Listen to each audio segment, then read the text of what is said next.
Welcome back to talking about the Rococo in the 1700s. We're getting into the late 1700s now, where we'll see the Rococo merge a little bit with the coming neoclassical style. And we're going to talk later in the course about neoclassical and how it's really pushed by some of these Enlightenment thinkers. But one of the artists who has a real hard time figuring out where to fit herself in these competing styles is Adelaide Labiguiard. And she's the woman sitting on the right in the incredible dress and hat, which looks like, I would say, impractical gear to paint in, but I'm not a painter, so maybe this is how people paint. It's showing her with two of her female students.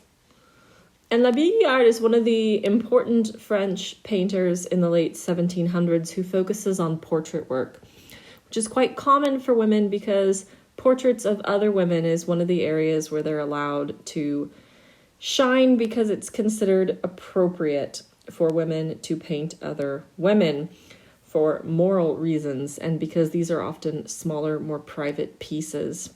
So if you're going to be a female artist, portraits of other women, one of the places you can do this. Now, her portrait of herself, this self-portrait, is pretty fantastic. I absolutely love the way she's managed to capture the dress, and check out how delicately she's even done the green velvet upholstery on the chair behind her. It's beautiful. Now, if we get into the faces of her students, they look a little, I would say, too much porcelain angel-y. But that light blue in the dress is keeping this Rococo pastel thing going that we discussed as one of the major themes. And you can tell she's really got a handle on light and shading. Now, Labiguiard did some really beautiful portraits, but the people who liked her work best were the people who liked the Rococo style best, even as the 1700s passed and Rococo became a little more old-fashioned. She worked for Louis XVI's aunts, Marie Antoinette's aunts-in-law, at Versailles. An example is Princess Madame Adelaide, who you see sitting there, and she has on very formal clothing. It'd almost be hard to fit more lace on her head or her shoulders. And she has the very traditional big powdered wig and the blurred background and these soft pastel tones. And these are the sort of older, more conservative women who liked Labiguiard because she did a little more traditional painting work. Her great rival in the late 1700s in the world of women's portraiture, however, was Elizabeth Louise Vigée-Lebrun. Vigée-Lebrun was popular with the younger, wilder set, and in particular Marie Antoinette. What's interesting is Vigée-Lebrun is going to flirt with the neoclassical style. She's going to push the envelope of Rococo. And when she does that, she's very fashionable with young people at the French court. But then when the revolutionary style leads to revolutionary politics, she actually has to flee the country to avoid getting her head cut off. Because she does more than 30 portraits of Marie Antoinette. And being known as Marie Antoinette's good friend during the French Revolution was dangerous. Marie Antoinette herself flirted with the revolutionary style and didn't seem to understand that it came with political implications. One of the most famous of Vigée-Lebrun's portraits of her is her standing outside with this rose and this beautiful dress that honestly looks a little like the dress we just saw. However, what we've got here is an not so innocent painting. That misty background, the roses, all very Rococo. But when this painting was first completed, she was not wearing that blue dress. She was wearing something like the Comtesse de la Chatte. Uh-oh. That simple white dress, which would have been made out of muslin, right? A thin sort of fine white cotton, and would have had only a few petticoats, was seen as super hipster wear for the time. Something fashionable women wore around the house. I don't know, maybe like you'd cruise around your house in yoga pants. And Marie Antoinette had her painting done in that white dress and a straw hat in the garden with the rose. And when it was hung out for exhibition, people said, "Oh my lord, the queen's basically in her underwear, massively inappropriate, huge scandal." And the whole thing had to be freaking repainted in this blue taffeta dress. So an example of how Marie Antoinette tried to be less Rococo, tried to be more casual, more like the coming movement, always trying to identify, not always, but trying to identify with some of the hipper trends at the time until those trends cut her head off. It's worth noting that cruising around the garden, or like the Comtesse, sitting casually on the sofa reading a book, are the kind of poses Vigée Lebrun used. Women liked them because they felt more like they looked like themselves, showed personality, than just standing in a multi-$1,000 dress, looking formal, next to a small table in a court portrait. So popular, but you got to watch where you go. Revolutions in art linked to revolutions in politics. Let's take a look at some Rococo sculpture before we bail on France. Probably one of the most important Rococo sculptors was Jean-Baptiste Lemoine. And you'll notice he's flirting a little with neoclassical ideas in the piece Vertumnus and Pomona. This is one of a bunch of pieces he did for the gardens at Versailles with mythological themes. And on the one hand, you might look at it and go, okay, mythological, doesn't that sound like that neoclassical you keep promising us later in the course? Well, it doesn't. Check out her hair and his. Those piled high powdered curls, still a little too Rococo. Also, sneaky baby cherubs everywhere. All those fruits and flowers, we're not quite there yet. Also, all the dramatic drapery. Lemoine was famous for being able to put a lot of emotion and personality in his statuary. And not only do we have that in this mythological piece, but this bust may be a model for a full-size piece that he also did. Of Louis XV, which is still at Versailles, gives a great hint of that personality. Frankly, as a historian, I'm not sure Louis XV had a personality, but Lemoine is a good enough sculptor, he gives him one. Look how he's looking kind of thoughtfully off in a direction. Way to go, man. Another of the hip sculptors of the 1700s in France is Jean-Antoine Houdon. And he did a number of important busts of some of those Enlightenment philosophers at the same time that he was doing nobles at court. This is Madame de Sergy, who was a wife of the War Ministry's treasurer. He's eventually going to get his head chopped off in the revolution, and she almost gets her head chopped off. So they'll have dramatic times coming. But Houdon is famous for his portraits of significant people, and you can see why. The hair may not be in the sort of detail that we'd see from a slightly more detail-oriented sculptor, but the delicacy of her features and the thoughtfulness, as well as the nose, the eyes, and those high cheekbones, do that same personality conveying trick that we see with Lemoine. I like that slight tilt away of the head. Last of our Rococo sculptors we're going to look at in the Franco world is Louis-François Roubiliac, and this is his painting, or I just called him a painter, good lord, sculptor of the composer Handel. Handel was a German composer living in London, and Roubiliac is a French sculptor living in London. So neither of them native to that country. Roubiliac had trained in the Baroque style, but he ends up moving to the UK, and he becomes very popular there.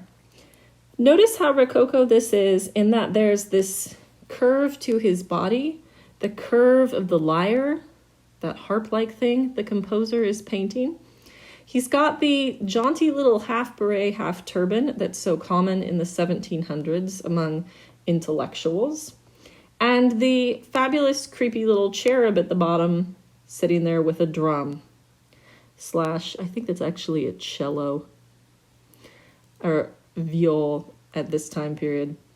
At any rate, Roubiliac is famous for not just doing portraits, and this was actually commissioned for a public pleasure garden where people would go hear concerts at the time.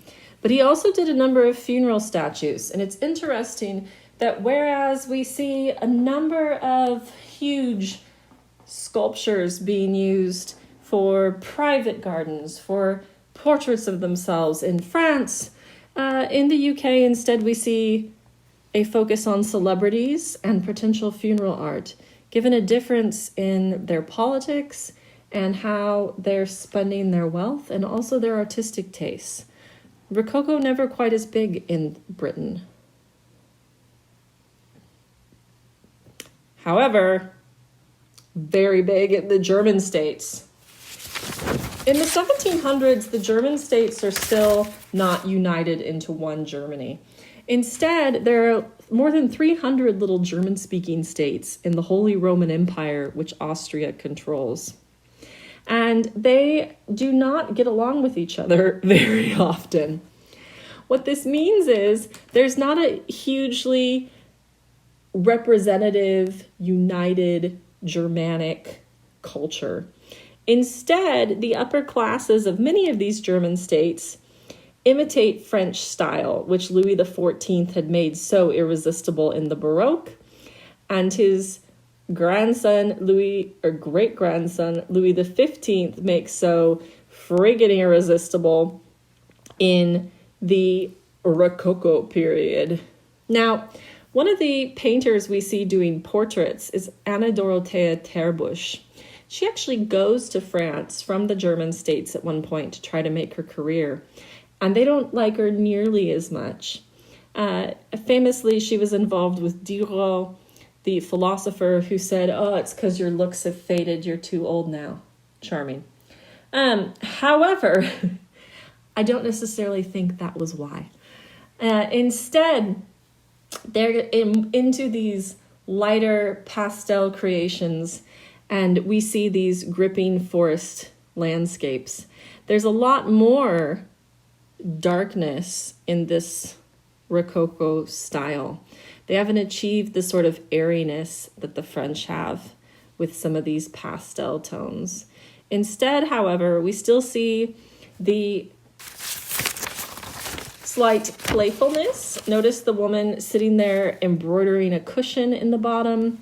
We actually have a woman with her breasts exposed and her little dog going, "What are we doing in the woods?" Over there on the right.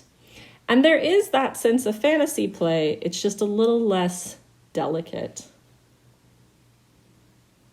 Speaking of indelicate, one of the great German sculptors, German and Austrian today we'd say, of this period to produce work that's certainly unique, and I wouldn't go for delicate. This is Franz Xaver Messerschmitt. And he had been a Baroque and then Rococo sculptor of court portrait busts when he developed a form of mental illness that led to paranoid hallucinations. And he eventually saw parts of his professional career collapse because of this difficulty. And he ends up getting what we think is maybe a manifestation of Crohn's disease. Certainly he had severe gastrointestinal problems. And the chronic pain of his physical condition and his psychological struggles manifested in what he called his character heads. And there are many of these scattered through European museums. These are some of them. The yawning man, the constipated man, I'm not making these titles up, and the man holding back laughter. These bizarre heads were him literally believing he was casting out his great emotions and dealing with the spirits who wanted to torture him for revealing the secrets of the universe. Did I mention paranoid hallucinations? However, they're beautiful studies in extreme facial expressions, and they're an incredible window into his struggles as a human being to come to terms with all of the issues around his health. Fascinating work as we look at this fantasy play and its psychological implications in the Rococo. So one of the other great things that we see in the period in the German states is the growth of porcelain. In fact, here they're actually far ahead of the French. The Germans will be the first Europeans to be able to create their own porcelain, which had previously been imported from China. It was imported on an almost industrial scale because it was the most effective way to drink hot tea, hot chocolate, and coffee, which were becoming addictions as the 1700s progressed. Drinking them in leather or metal mugs led to disaster. It was incredibly beautiful when it came to sculpting miniature pieces. And in fact, the Elector of Saxony, a German prince named Augustus the Strong, who later became King of Poland, was famous for his addiction to pieces of Chinese porcelain. He owned more than 20,000 of them. Yes, 20,000 of them in his little German state capital of Dresden, when he decided it would be much cheaper to stop buying imported pieces and to make his own there. So he famously actually took a local alchemist whose name was Butger, and he locked him in a prison and told him he would not let him out until he'd figured out how to make porcelain. This sounds ridiculous, but this is apparently how Europeans learned to do things. And what emerged was Dresden, China, what we call Meissen porcelain. They finally managed to replicate it. I guess all they needed was the right motivation. After this, other Europeans will begin to learn. The French will develop the Sèvres factory. We'll see German state of Bavaria developing porcelain at Nymphenburg. It'll spread. What had been a closely guarded Chinese secret now becomes something that Europeans are playing with themselves. And in particular, Meissen's famous for its incredibly delicate little figurines.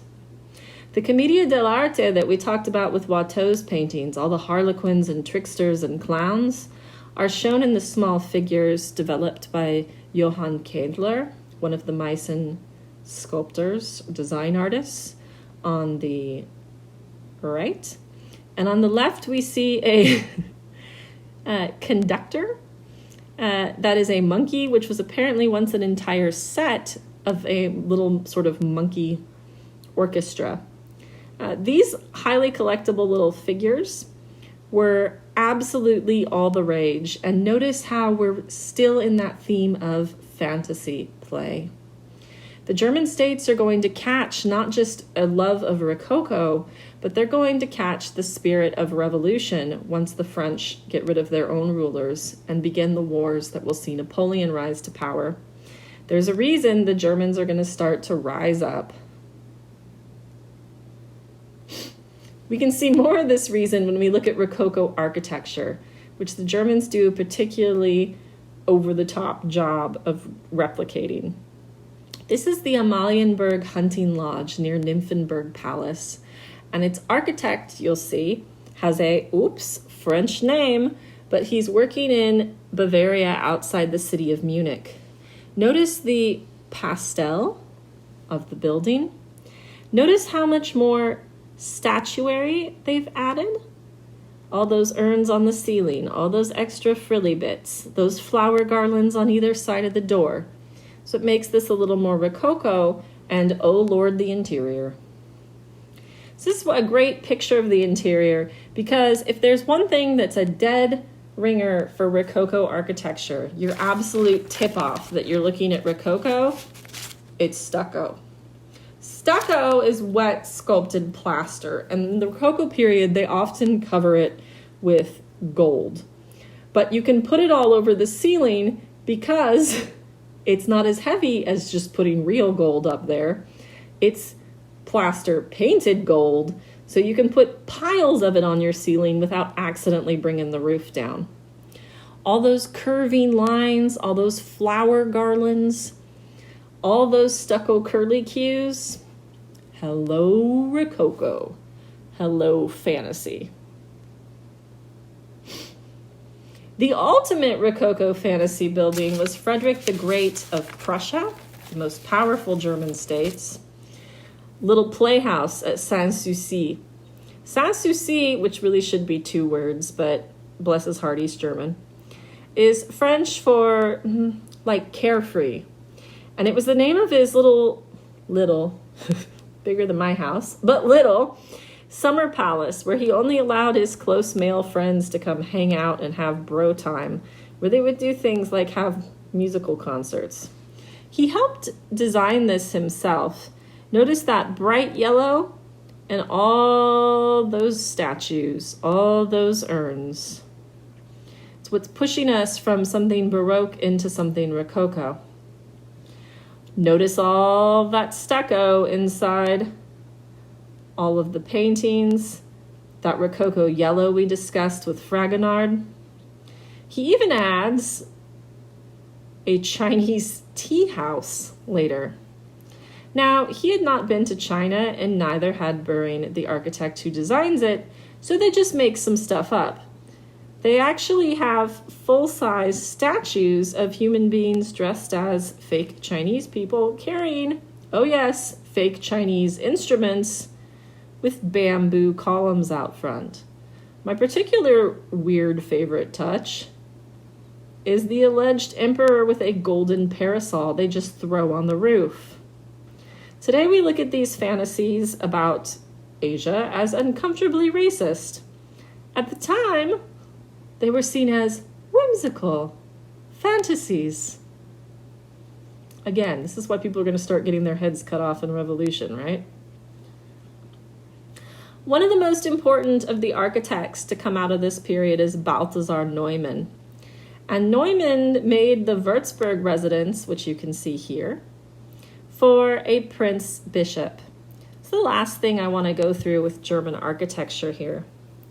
The prince bishops are a reminder that in a lot of those small German states, state and church were inseparable. State and church went hand in glove, and religion was an important part of government. This is a bishop's house. Napoleon famously made fun of it as the largest house for a priest he'd ever seen. I can see his point. Inside, it has some of the most amazing stucco work that was completely done by an Italian brought in for the job. Look at the stucco details on the ceiling. Did I mention the Rococo-like stucco and curving lines? The columns in many places are also stucco painted to look like marble, so you can put even more of them on without collapsing your walls. We're going to look at Rococo churches when we come back.